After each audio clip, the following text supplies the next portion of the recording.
Ay mga ka-afam, natutulog si babe.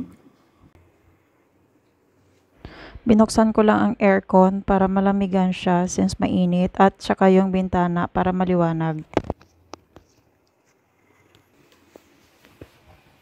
So, ganyan niya lang siya simula nagising siya. Nagkakape lang siya. Halos hindi niya nga rin maubos ang kape niya kasi inaantok din siya kaagad. Ayan. Ito lang, naubos siyang kape.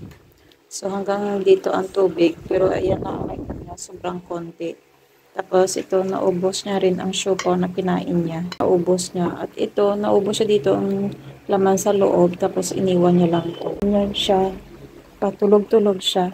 Pero, nainom niya na yung gamot niya. Everyday niya naman iniinom tuwing magigising kami sa umaga. So, ayan lang ang update ngayon kay babe.